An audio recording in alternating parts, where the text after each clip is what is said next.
intertextual cardboard experience. Hello, everyone, and welcome to Intertextual Cardboard Experience. Today we have Liz Davidson, teacher, podcaster for Beyond Solitaire, video reviewer, and YouTube channel with the same name, rules consultant, game designer. Am I missing anything? One of my students once called me teacher of Latin, destroyer of dreams. I guess we could add that. Okay, so I'll if if we ever do this again, I will add teacher of Latin, destroyer of dreams. I'm putting it on my document. That is perfect. I made it my email signature for a while, actually. I don't think I've ever gotten anything that epic, so I would own that for sure. But I am a huge fan of like all your work. I mean, listening to your podcast, checking out your reviews, and honestly, a lot of what you're doing was an inspiration to some of the things that I was trying to kick around and work on when thinking about this podcast and just some of the things that I'm interested in the board gaming space. So thank you so much. No, I really appreciate that. Like, as you know, now that you've started a podcast, I think that the thing that you really want when you start a podcast or a channel is for somebody out there to listen to what you're saying, just anybody. And so knowing that there's at least one person that listens to the podcast and likes it, it's like, yes. So yeah, no, it's interesting. Like you said, I want to be able to engage with people, and I know, I mean, you're doing these super unique and academic interviews and kind of working with people in different spaces of the hobby that people, say if you're going to BGG or just checking out a video review of a game or whatever that might be, that people don't necessarily think of as kind of like surface level hobby.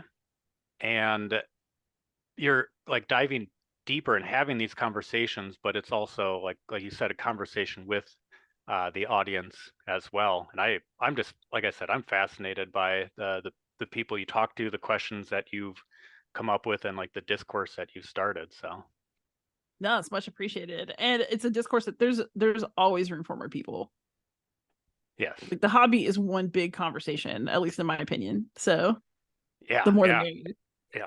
More the merrier. The more people that can be like a part of the conversation, the more people who want to be a part of the conversation and feel welcome. Like that's a beautiful, well, like it can be a beautiful thing.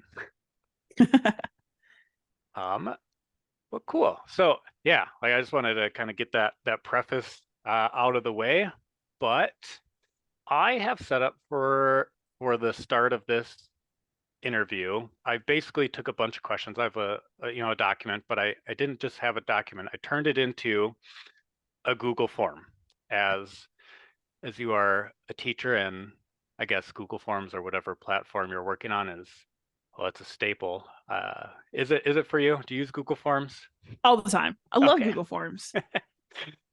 I like data more than most English teachers probably do, or at least I like data for the things I like. But I've got a Google form. I'm not going to project it on the screen the whole time, but I'm just going to show you that I'm not making this up. It says Beyond Solitaire PD. Is it podcast discussion or professional development? Oh, that's perfect. I honestly didn't I didn't come up with the best hypothetical scenario as to why you have to fill out this Google form with me today. So we'll call it a PD. I'll add an extra one. So podcast discussion, professional development. But I'll stop sharing that one. Okay, so I've got a bunch of questions, and to start, there's a set that goes from strongly agree to disagree. So strongly agree, neutral, disagree, and strongly disagree. They all have an explanation portion, so you don't need to just answer agree and have that be that. But yeah, we'll get to it. I think some of the things that we kind of discussed talking about in like that idea of like balance difficulty conversations. These are just some things that I was thinking about when listening to a lot of your more recent podcasts, and I just think we'll have some fun talks based on some of the things here. So, Yeah, fire away. okay, first one I have is just a statement. So, in most contexts, when I meet somebody, I tell them my profession is a teacher. Oh yeah. Actually, my boyfriend makes fun of me for how often I do that. I very often tell people that I'm a teacher. I think that, I mean, first of all, it's all I do all day. So you probably want to know, like, why does this person know so many teenagers? I promise it's not creepy. No. But I'm really proud of what I do. It brings me suffering sometimes because being a teacher is really hard. But I also take a lot of pride in being one. And I think that I do something that is important day to day.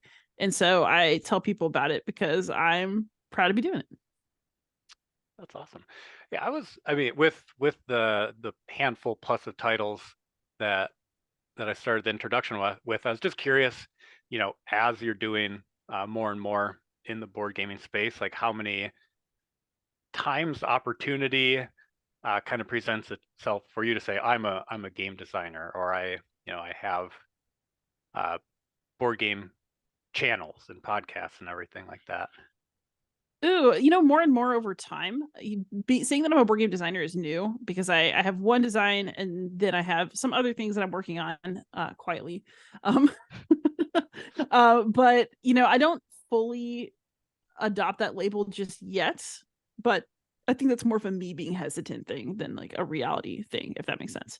I do tell people sometimes about my channel, my podcast. I'll admit I do sometimes still feel embarrassed to tell people about it who are outside of the industry because I mean, I make something about solo board games that you play by yourself. That is something that is so alien to the average person who like played Monopoly or the Game of Life and then they don't do any of that anymore.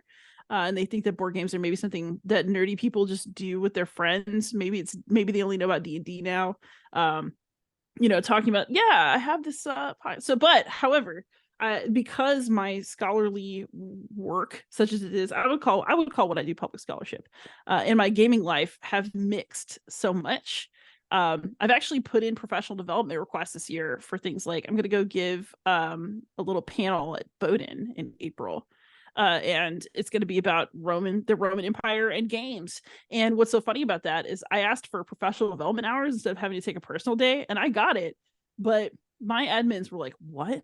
And it was like, okay, so like, I'm like a D-list celebrity at board game conventions.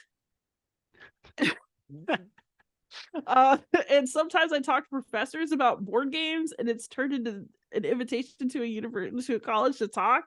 So it's really funny. They are cool with it. I adapt a lot of games for my classroom and stuff like that. I'm definitely a game person, but it's weird that those paths in my life have started to cross more often. I used to keep them pretty strictly separate, and now it's impossible to fully separate them. But people have been cool with it so far. Maybe I get some weird looks about she does what, but I mean, it's not like I'm embarrassed by what I do. I think that my hobby is awesome, and I love that it intersects with my professional life in so many ways. But getting people ready for that is a trip.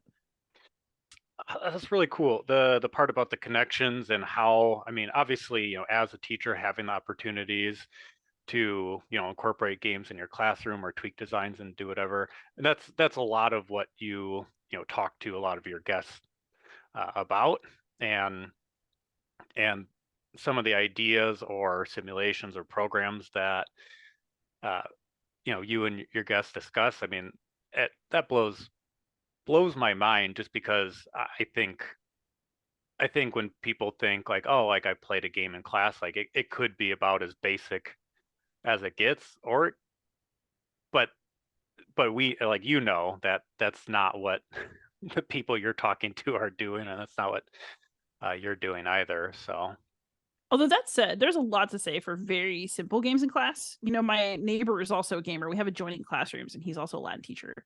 And so we've been having a great time this year. But I adapted Green Team Wins for classroom use, and he started using it And so we're just kind of refining it for our own classes and our students. So, something as simple as a party game can make it into your classroom and be awesome. And it doesn't have to be some highfalutin thing. Like, kids just want to know who likes what the most.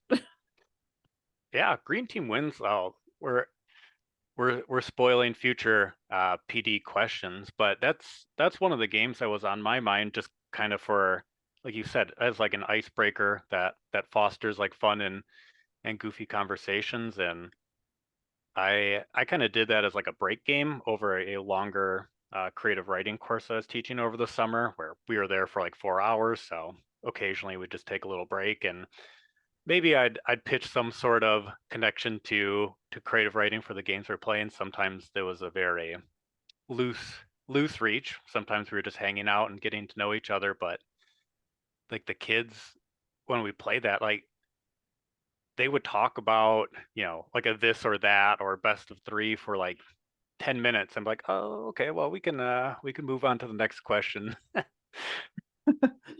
There's nothing people like to talk about more than themselves. So if you give kids the tools to do it in Latin, they will talk about themselves in Latin. It's good times. It's fascinating. Like I didn't have to worry about the like teaching it in another language. It was just me wanting to kind of hang out and play some games. But yeah, like, yeah, I do think that, like you mentioned, there is a place for games that are a little simpler. It doesn't need to be anything. Kids like games, kids like doing different things, and as you mentioned, they like talking about themselves too. So just figuring out the best pathways is a good idea. Yeah, absolutely. Cool. Question number 2 in the strongly agree to strongly disagree range is, I am where I expected to be in the board gaming space when I started Beyond Solitaire. Disagree. I had no idea where that was going. I started my channel again. Like, I think that people do these things because they want to communicate. Solo gamers are unique, I think, among the board game communities, because we like to game alone, but then we like to go talk about it. And I would say that solo gamers talk about their game experiences to each other more than any other subset of gamers. And I can't prove it. It's just a hunch right now, but I bet if you collected data, you would find something to back me up. So, I started it just because I wanted to review games, and, I'd seen some Ricky Royal videos, and I thought, I'm a teacher, I could teach games too, and I still do those things, but I never expected to start my podcast. I never expected to become a game designer. I never expected games to come into my classroom in the way that they have. I always was interested in sponsoring game club and like playing games with kids, but that is not the same thing as trying to use games for pedagogical purposes. And so, just following the natural path of what interested me has led me in so many cool directions that I never really anticipated, and that I'm really grateful for. So, did my channel get as big as the Dice Tower, or like, did I don't know, make $7,500 off a video for subscription? No kidding. No, I'm broke and I'm a teacher, and my channel is maybe a month out from 13K, which I actually am amazed by. I've been at it since 2017, and there are people who grow faster and there are people who grow slower, and all those sorts of things. But for me, what's really been the best is I did not expect to love the other gamers that I've met as much as I do. I've really found my people to a degree that is just really heartwarming and wonderful for me. I could not give it up at this point. And my podcast, I'm really grateful for it, because when I left academia to go into high school teaching, like, leaving academia is like getting a divorce. There are people who are like, yeah, you go, girl, leave him. And there are people who are like, I would never leave the holy shrine of academia. There are people who don't know if they should feel sorry for you or happy for you. And it's kind of a traumatic experience, honestly. And my podcast was kind of a way to get back to that part of myself, but also honor who I've become since leaving the ivory tower. And I really feel happy with that. And now that I've started to design games, I think that that's just the natural next step, right? It's using what I can do with games to talk about history and to talk about, somewhat tricky subjects sometimes, but in a different medium than I would have expected. Yeah. Well, there's like a lot to unpack with your response. But yeah, that makes like a ton of sense. I mean, I kind of expected that you didn't expect for everything that you're doing to have happened, but kind of what you know talked about with the initial like bringing games in your classroom, the different things that you're doing, the connections have, at least to me, kind of not seemed seamless. Like obviously it's a ton of years and a ton of work, but the way that they have like flowed into each other is, I think it's great, and I'm happy with kind of like where you're at, and that it has hopefully kind of like exceeded those expectations. Yeah, I think what exceeds my expectations the most is that other people do seem to respond. I mean, based on the BGG awards in the last year, like Golden Geeks, my podcast was the second best podcast of last year. Got runner up. And, that was the same day I ran an episode about, it was a great conversation with Josh Hartman about Puerto Rican poetry and classical reception. And the fact that people will actually listen to and then vote for something that is that nerdy, I mean, even among board gamers, so happy. Like, just again, like you just want to be listened to, right? It's a conversation. People don't want to just talk to an empty room. Yeah, it's the things you make, and again, I hope the interview is still conversation and not just gushing, but it is a very unique avenue, and it's obviously a passion project. Like the things that you're doing, and the people you want to talk to, and the topics that you want to talk about are the topics that you want to talk about, and that the people that you want to interview are experts in as well. But I think it's very evident that the like level of commitment and just like your interest in all the topics is thoroughly researched and just lovingly cared for too. Yeah, although what's funny is, again, like things that look like they came together seamlessly often really do not. The reason that my podcast operates in 20 episode seasons is because I did not know if I could find more than 20 people who wanted to be on the podcast. I like planned for it to possibly be a short run and not work. And then and here we are, like episode 120 something right now. But I had no idea. I was just doing what felt good at the time. And I'm a very type A person and a planner in many aspects of my life, but I also really believe in trusting your gut. And if you just really want to do something, and you're not going to be hurting anybody, you should do it. It's the podcast has developed, and I've developed like through doing it.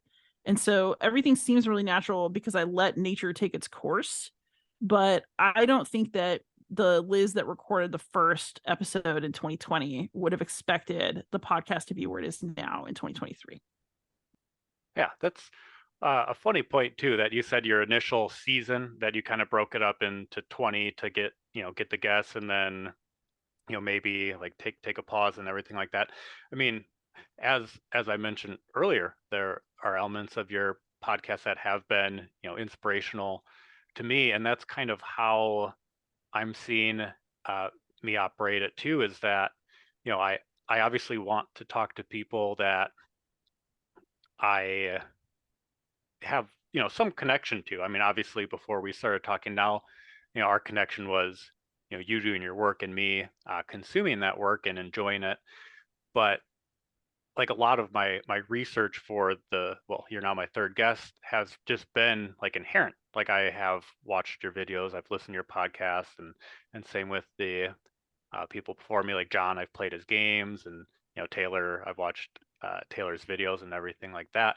So I mean, I guess the research element of it for me was kind of simple. Like I didn't have to do a ton of extra work because I'd already done it. But I guess I hope to be able to kind of like chunk it off into seasons, and I mean 127 is a huge number. If I get anywhere close to that with this, I would be delighted, because that just means that I got to talk to 127 unique people, or 90 people, and some of them more than once, or whatever that might be. Like I just think that would be like a really fantastic evolution as well. Oh yeah, and I'm a big believer in the season structure. I'm so glad that I did it that way. The break is crucial. I actually never want to take it because I love doing my podcast. It's my favorite. But the nightmare for me is feeling strung out and feeling like I have to get a guest. I have to get a guest. I have to do something for next week. I just have to make something happen. Like that is not how this podcast is treated. And it never will be. Like that my podcast is my baby, and I do not like to feel desperate for content. I like to feel like I have time to get the interview I want and to talk to the people that I want and to be picky. And so, giving myself that space has been really, really great. The podcast is the only thing that I make that I don't burn out on periodically for that exact reason. That's perfect. It seems like a perfect approach, and just to keep that balance and find like everything and making it work within the scope of your podcast. All right. I don't want this question to be too redundant, because I think with that last question, it was clear that where you started and where you are now, obviously different. But that said, in terms of like planning and everything like that, the next question or statement is this. Within board gaming, I have an idea of where I'll be in 2 years. Ooh, I actually think I do have an idea of where I'm going to be in 2 years. And I might be wrong, but I think that now that I've started designing, I think that it's going to cause a major sea change in the kinds of things that I make and the pace at which I can make them. Because design takes a lot of time. And I will tell you that other than the podcast, it is the board game activity that I like the best. I really enjoy reviewing games. I like being a critic. I like playing other people's games and kind of breaking them down and thinking about them. But it's the larger conversations that get into the meat of the game and what it's trying to say that interests me. So my podcast, and I've really enjoyed trying to become part of the conversation myself, and that would be design. I really hope that in 2 years that has come to more significantly dominate the time I spend on board games. But it's also going to really impact, I think, how much time I can spend doing reviews and tutorials.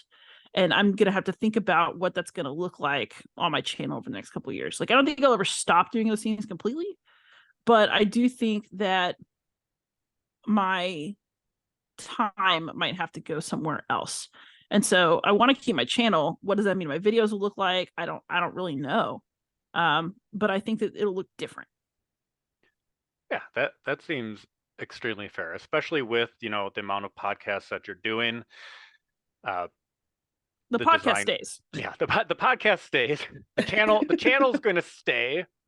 I mean, not question mark, but it's going to stay. What it becomes might be a little different, but then you're going to be designing, teaching, working and living life, and that is kind of an intricate balance, which will dovetail into this next statement. And on the surface, I'm not trying to be overly personal. I can answer this question too, but it just says, I maintain a manageable balance with all the different things I'm working on. Ooh, sometimes, not consistently. I have bottlenecks that are really, really bad. I do have relatively healthy work habits, but it's because I'm willing for things not to get done right now and things can wait. I've absolutely gone on hiatus from my channel before. I absolutely do not bring home work from school. It stays at school. I really tighten when I meet with clubs and stuff after school, because I absolutely refuse to give up too much of my soul to my job. Even though I love the kids, I absolutely love them, but they will take all the time you have and more if you give it. And so I draw really strong boundaries between my work and my personal lives. And I also do make sure that I have time for my personal life. So, I have a boyfriend and 2 cats and a lizard, and we live a happy life. And, I make sure that we do things like go to baseball games. And, baseball season's ending. We have minor league hockey tickets.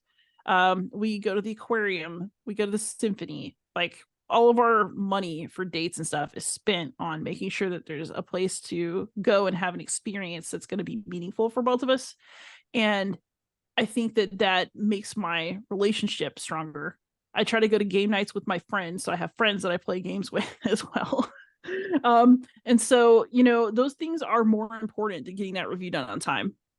At least a good portion of the time, because if you don't do that stuff, you're going to kind of go a little off the rails, at least in my opinion. So I really try to, my biggest fight is making sure that there's enough of what makes me happy in my life. And I think that that's true for anybody who has a job. You have to really, school is one of those things. Well, don't you do for the kids? Isn't it the most yes, but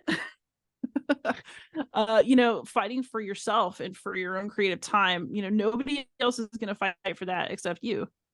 And so maybe I work a little too hard, but I try to make sure that when I'm working a little too hard, it's on things that I wanted to do, so that I at least don't feel bad about that sleepless night because I was doing what meant something to me and not what meant something to somebody else. Yeah, that sounds really great. I mean, you put sometimes or the neutral response, but I think the answer, and just kind of like going through, also parallels to what you're saying about your approach with the podcast and what you're trying to do to not burn out on that.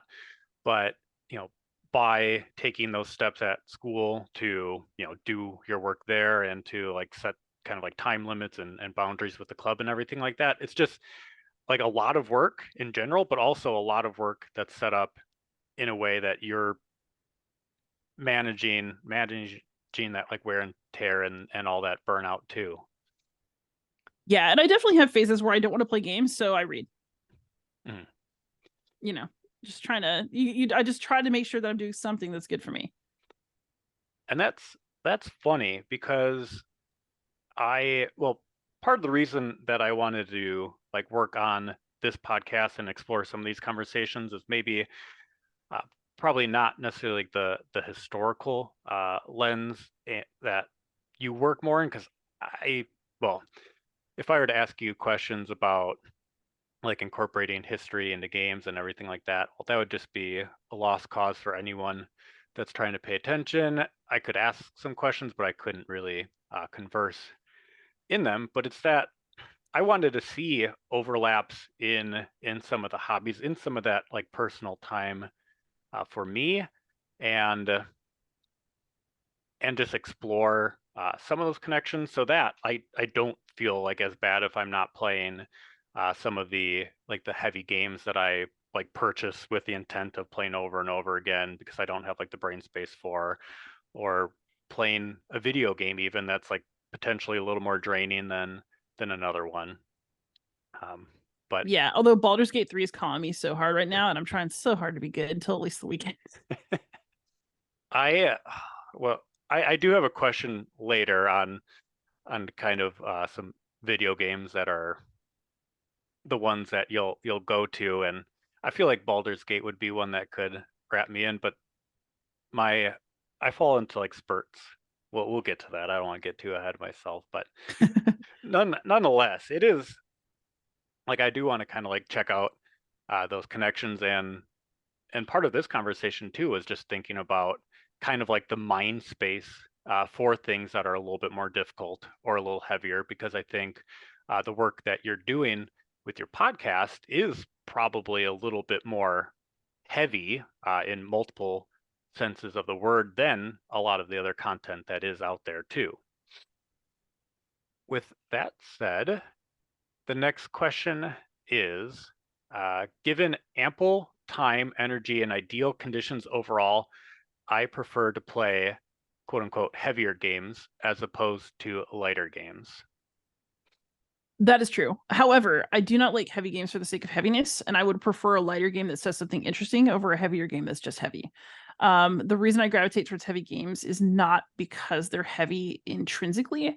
It is because that tends to be where most historical games that are really trying to say something about history currently are. And actually, that's something I personally would like to see change. I think you can make some really interesting points about history in games that are not quite so chunky. But for me, and this is actually, I think, one of the reasons my content has evolved the way that it has over time.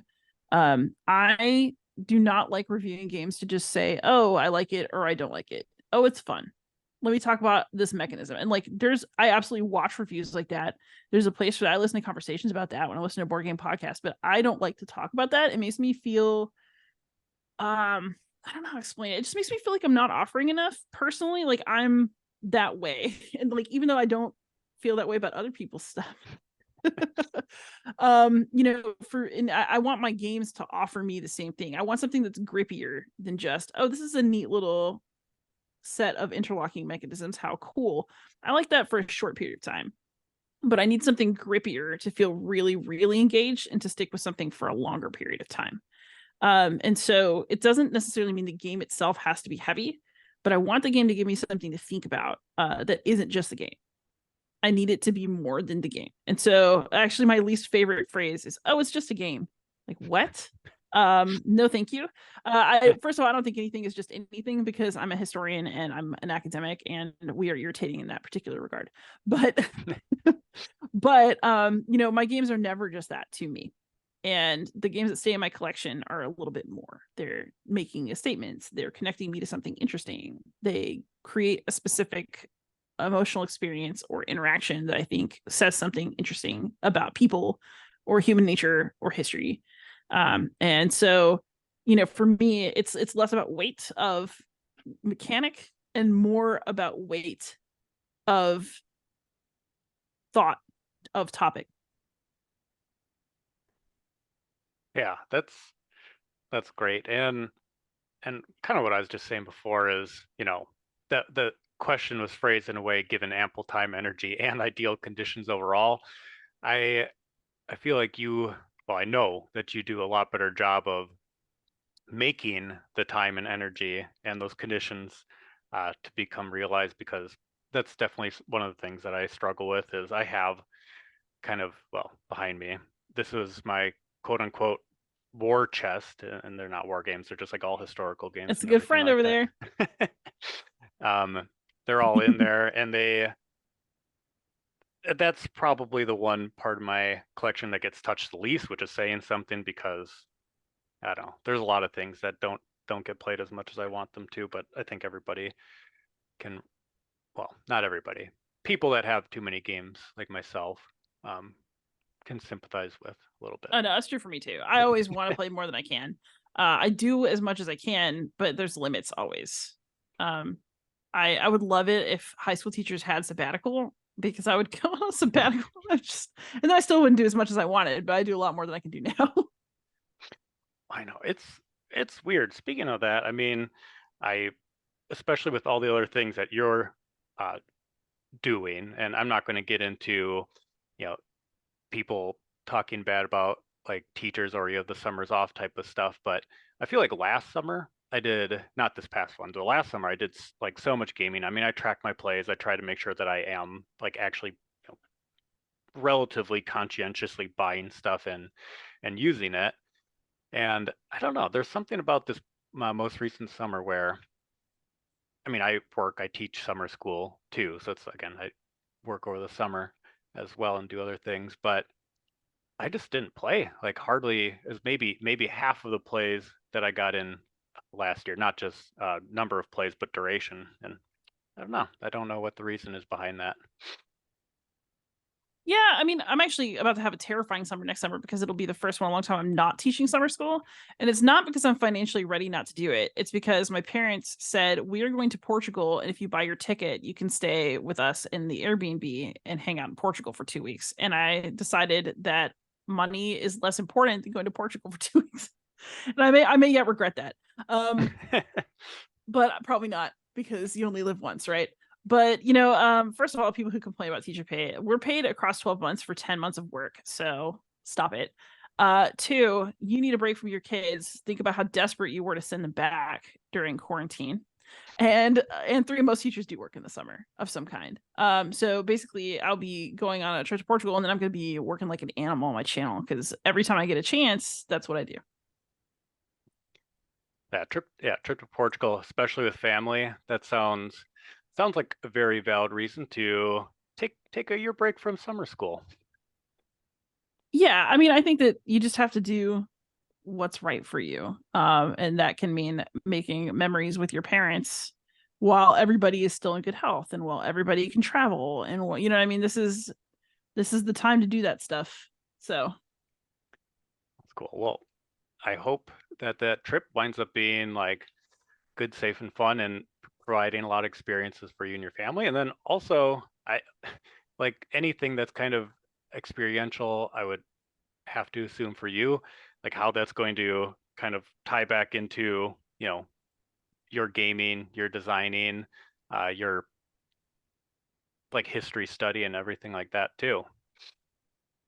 Oh yeah, absolutely. And I've loved travel for a long time. When I was in graduate school, I did archaeology in Egypt, and I've gotten to go a lot of really cool places and do a lot of cool stuff. I get the itch to go somewhere every couple years. I just cannot not go places. So it'll be really cool. And I'm gonna be looking for Roman stuff and museums and like funky churches and stuff to look at. I don't really know what my parents will think of this, but we've never traveled internationally together as a family. And so it'll be really intriguing to like see what they want to do versus what I want to do. And I'm of course old enough to go off on my own and do what I want, and they won't care. So it'll be kind of a fun mix of what we all wanted to do and things I had to slip off and do on my own. So I've never been afraid to travel alone. I game alone. I have traveled alone on many occasions and really enjoyed it. I think that actually one of the reasons I ended up having the nerve to do things like play games by myself, I think. People feel often embarrassed to do things alone, but my first trip abroad was to Germany. I did the Goethe Institute for 2 months in Berlin, and I had a great time. It's freaking great.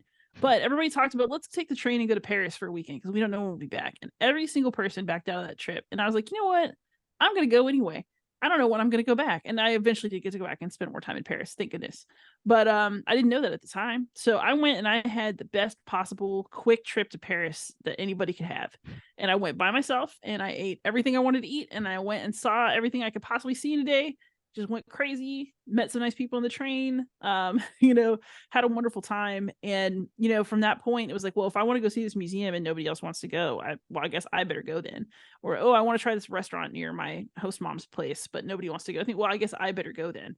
And so I think that attitude that I developed when I was traveling in college has served me really well, because you can't wait for other people to want to do stuff that you really want to do, or else you might wait forever and miss it. Yeah, that's a perfect mantra.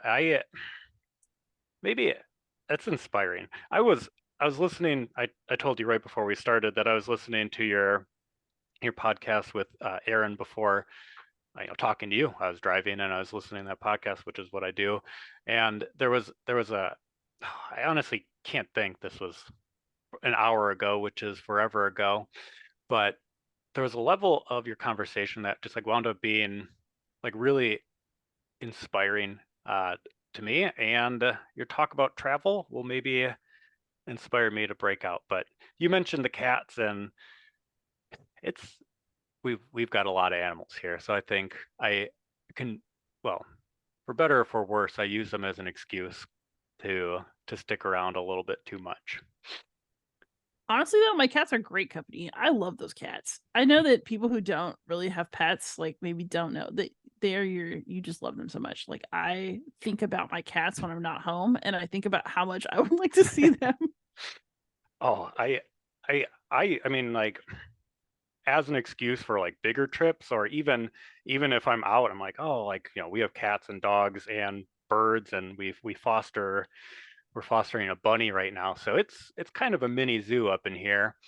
But yeah, there are times where we're like, oh, I'd rather be at home with the cats, with the dogs, and it's I nice. want It to is. foster a bunny. That's so cute. Yeah, that's great. I don't know. My wife really kind of like, pushed for us to, foster more animals, and we got involved with a local organization, and she kind of checked the box of like, we'll take, not weird, but like most people foster dogs or maybe even kittens, but like we'll look at fostering, unusual animals, and we got our first call about the bunny, so we've had the bunny for about a month now. Oh, I know, but well, nonetheless, I love all the animals. If I owned a house, whew. oh, I know. We were about to we were talking about fostering kittens, and we haven't done that, but we fostered many dogs. I love my dogs. I love my cats about the same, but I'm like, if we foster kittens, it's gonna be a foster failure immediately, and it's not just gonna be like one. We're gonna have a whole litter of kittens at our house. That's adorable. I know. I really like animals. I think that they're just so uncomplicated to love.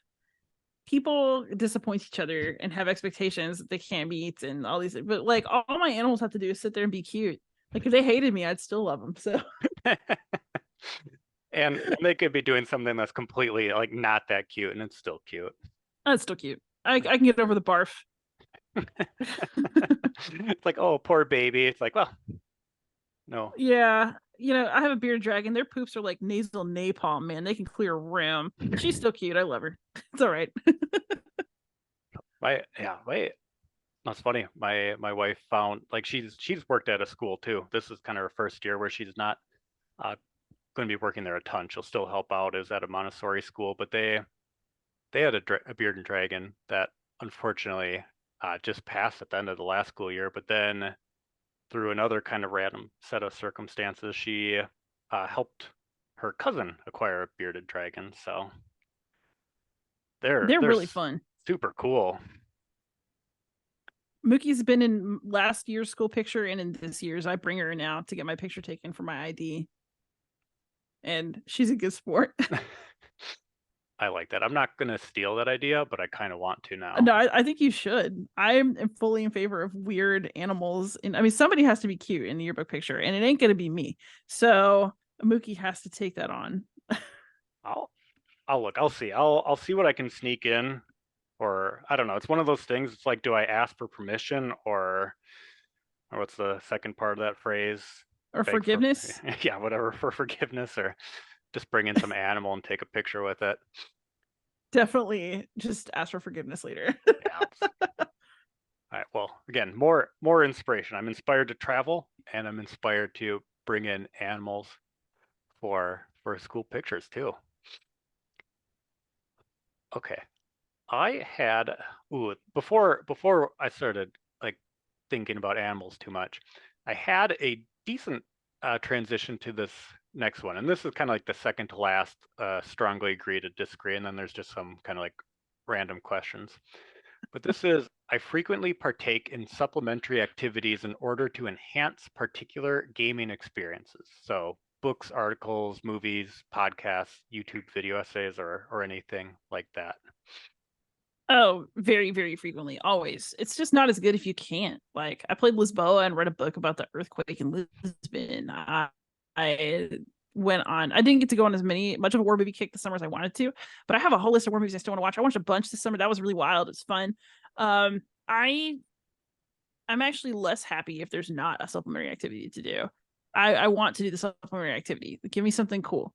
I feel like games are media, and instead of treating them as something separate or like a toy, I jokingly refer to my games as toys, and like, yes, they are that, but there's something else too. I think that in consuming your games alongside other kinds of art is good for you because it's mutually reinforcing, and I also think games count as something that goes in those categories. So treating them that way is like walking the walk, right?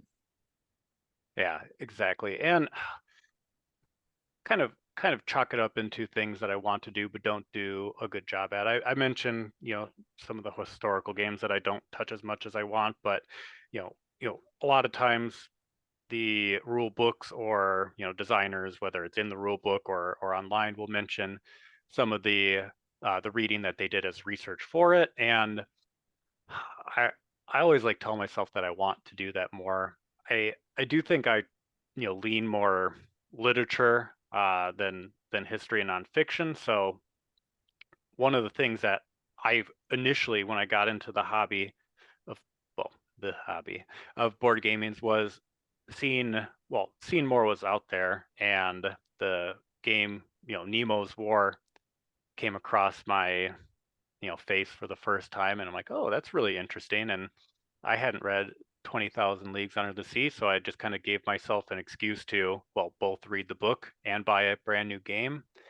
And that kind of like kickstarted in me this desire to like find some of those connections too, even though I probably don't do as much as I do want. But I think, as you mentioned, having the games be a part of that discussion and being a piece of media within the academic space or any of those spaces is something that can only enhance the experience for sure.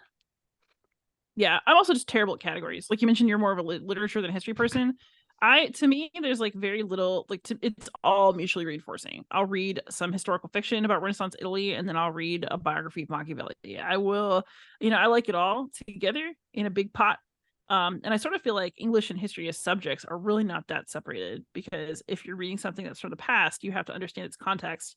And so much of history is reading through things like fiction and picking out what you can learn about daily life from that material that was never written with that intention. So, it all bleeds in the end together. Yeah, I think I like make that distinction more out of a kind of a sense of inadequacy. Like I don't want to, I don't know. I mean, there's so many things that I like wish I could do more of or be better at, and whether that's things in control or out of control. And I don't think I can like deem myself much of a historical person, even if I like try to, consume more, nonfiction or fiction within that's meant to be a reflection of a period of time or anything like that. I don't know. I can't maybe come to terms with not separating those categories, if that makes sense. Yeah, but there's no card for who gets to do history and who doesn't. There's only like history is not about having specific content knowledge. I mean, yeah, it is, but it's about asking the right kinds of questions, and a lot of people can do that. Yeah, that's a really good way to put it too. And I mean, again, like you said, same with literature. Like if you're not asking the right questions of the literature, then it's probably only going to be surface level too. Okay, final, strongly agree to strongly disagree. Though this is the lob, this is the softball. I am an omni gamer. That is absolutely true. Strongly agree. I like to talk about very weighty games in terms of the stuff that I make, but I will 100% play anything. Dexterity games, Time's Up. I like party games. I like card games. I like basically anything. I don't like auction games very much, but it's because I'm bad at money. But I really, really enjoy a wide variety of games. And it's also true for books, by the way. Like I'll read anything from like Bodice Ripper to philosophy with very little. Like life's short, I'm hungry, I want to do it all. And that's true of gaming for me too. Like I will try any experience that is novel and that I think I'm gonna like. Yeah, I think I try to operate in the same way too. I wholeheartedly agree with your sentiments. Ooh. Okay, so we're done with those, and I've just got some questions. So there's a bunch. Let me know if we're starting to encroach on like time limits or anything too, and I can pick and choose. 10-minute limit. 10-minute limit. Okay, maybe we'll skip this one. Hopefully we can do this in the future and have some other things to talk about too. But here, I've got a little bit. I'll skip ahead. So we talked a little bit about what your channel, specifically your podcast, is doing to like dive into the possibilities for the types of discussions that board games can create.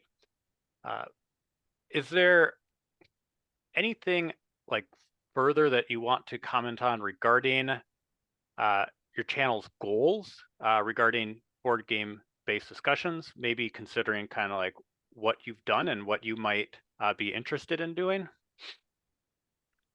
Ooh, I think that it's really hard to talk about what your goal is when you're as instinctive about it as I am. But I will say I do have the goals of, okay, so my podcast, yeah, I talk to a lot of academics and I like to do a lot of research, right? But the goal of the podcast is to make other people feel like they're joining me in a conversation. It's not about look at this fancy thing I found. It's about this is a conversation and you're part of the conversation too. And here's like some other ways to access other parts of that chat. I feel that way about war games too. Like if my content has taken a huge turn for the war and historical. And that is because I want other people to feel comfortable and feel able to appreciate what that segment of the hobby has to offer.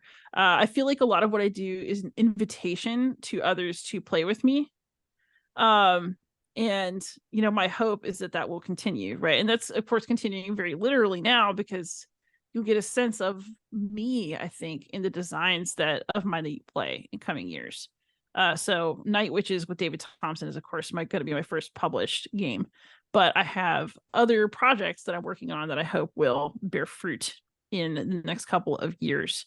So I'm definitely very active in that part of my life. And so, my goal, right, is to keep the conversation going and find other ways to make it happen. So the podcast is a set of conversations, but I also think that gaming is communication. And so I'm trying to figure out new ways to talk to people, to bring them into the stuff that I think is cool so that they'll think it's cool too. I mean, that's why I'm a teacher, right? Like there's nothing better than teaching kids about, like, even if it's just something horrible, like Gaia and Uranus, like the myth. It's like, oh, Gaia had a son, then she married him. But like, I tell the kids this in Latin, and watching them know the Latin well enough to hear what I said and have a big like WTF moment is so satisfying.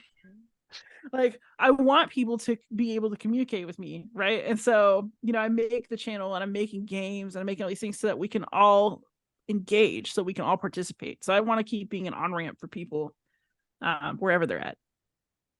That's awesome. And you just like left a really distinctive like picture in my head of like that slow kind of gears clicking in the students as they're if I realizing can't these things. if I can't traumatize them, like, what's the point, right? Exactly. Ooh. I don't know if this is something you would do, but what is an interview that you feel would be difficult to have, whether that's any particular reason, ideological differences, maybe it'd just be improbable of like getting to talk to that particular person, that you would be interested in having? Ew. There is basically at this point no conversation that I'm afraid to have. I kind of see this from a different angle. Like, basically anything that draws my interest, I'm gonna do it. I'm in. And my podcast is very much that. I worry the most about making sure that the interviews that I do have are productive. And so when I think about things like, ideological differences, I don't really care if I have an ideological difference with somebody that I'm interviewing. I do care whether the conversation can be productive. And so, what am I broadcasting? What am I legitimizing through my outlet? And what meaning did this conversation have? So I don't ever think about it in terms of like, would it be hard technically to do, or like, would it be hard personality wise to do? Because, that's the joy of being an interviewer, is you meet a bunch of different people and you see what you can do. But I do think a lot about where my personal interests and the responsibility I have as a person who has a podcast that some people apparently actually listen to, where do those things meet and where are the limits? Yeah. And I think kind of like, I mean, in hindsight, just the way that you were talking about that last question and how, your goals are to be, conversational and make it feel like other people are part of that conversation with you. If you were going to have something that you didn't feel was going to be, productive in the first place, it probably just wouldn't really fit in that frame as well either, too. Yeah, it's about right. Okay, cool. Well, we'll start easing out, but one of the things I was thinking, so we were kind of talking about, trying to balance different things, that idea of things that potentially are difficult or heavier for one reason or another. But I was just kind of reflecting on this thought when being younger, I was maybe like a hair too judgmental when, people say that they like watch things that are, silly fun, stupid fun, or just kind of like decompressing, family watching Dancing with the Stars or The Bachelor or something like that. I was maybe not there. And I'm not saying I'm not sure if I'm like 100% there for those anyway. But what do you deem kind of like your board gaming like guilty pleasure? Maybe that's not the best term, but something that's just kind of like quicker, perhaps even more silly and fun? Oh, honestly, video games are probably my guilty pleasure. Okay. I have to be careful about how many of them I play and how much, because I can fall into that hole fast. I probably racked up 250 hours of Skyrim while writing my dissertation back in the day, because I would get up and I would do my work, and then I had a reward, and that was Skyrim. And my boyfriend would laugh because he'd leave for work and he'd come back and I had like barely moved, same spot, still playing. And so I love the easiness of picking up a video game and just playing it, because unlike a board game, there's very little like onboarding, right? You just start and like you'll figure it out. It's fine. So for me, that's my guilty pleasure, is just easing into a world that's like going to work however it works, and I can interact and I don't have to be part of the rule set. I only have to be a participant. Yeah. So, do you have a more recent video game that you feel would kind of fall into that one that you've been like slipping into, like that guilty pleasure? Oh, I can tell you what it's gonna be. It's gonna be Baldur's Gate 3. I've been really good actually with my video game playing recently. I played 3 games that I've actually reviewed for my channel, because I feel like there's lots of ways to go Beyond Solitaire. I absolutely lost it over how great Pentiment was recently. What a great game. You play a medieval artist solving mysteries, but it's about so much more than that. It's about art, history, how we tell stories about ourselves, the bonds you create in a small town, what it means to be an artist who's successful. It's really a very special game. I've thought very, very highly of it. And it moved me a lot. I cried at the end of the game. It was great. But now I'm gonna just throw things off cliffs and like set things on fire for a while. I really like that you started doing the video games. I must have missed that one that you mentioned, and I don't know how, but when you did Midnight Suns, that was I don't know how, but that was the first time I heard about Midnight Suns. And well, and one of the questions which hopefully if we can talk again in the future can maybe dive into a little bit more, was about like dialogue in video games a little bit, and my thoughts on Midnight Suns kind of spurred that question too. But that's like an intriguing game that has some kind of like board game card play elements to it, mix in with the dialogue and the RPG elements. But I didn't get super far into that one because that was, well, perhaps even a bit too much for my guilty pleasure all summer. Was Rogue Legacy 2. Go in, hop around, and shoot stuff with arrows. So sounds wholesome. I like it. Yeah, it's good. It's the roguelites and things like that, those are the ones that will just like hook me, and I can just sit down, I'll play something a little bit more thinky, and then it's like, well, back to Rogue Legacy 2. And not that it's not thinky in any way, but I fell into Hades hard. I think that's a fantastic game. But, oh yeah, that was on the to-do list for me. Oh yeah. It's so well made, and when I say that it's like lighter, it's not.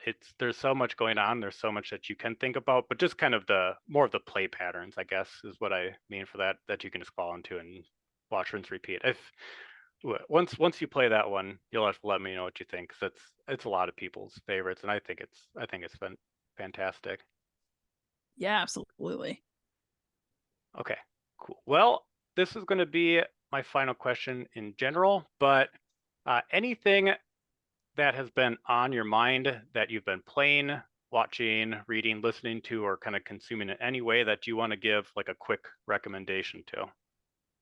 Ooh, okay, so I mentioned Pentiment. That's the thing I'm making everybody do right now. It's so good. It's so good.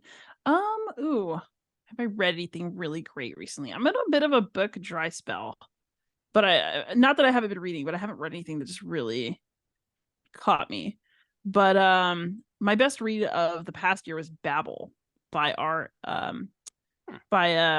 Kuang, and I thought it was great. So she's the author of The Poppy War.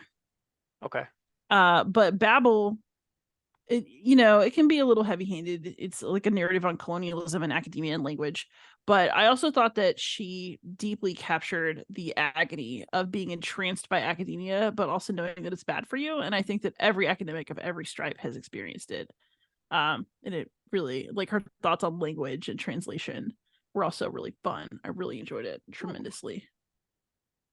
That sounds really fascinating. That's going to get added to the Goodreads want to read, like right now. Do it. You will not regret it. It was really good. I do this thing where I'll start like 4 or 5 books at once, and I won't touch one for a year. And sometimes I can remember what's going on.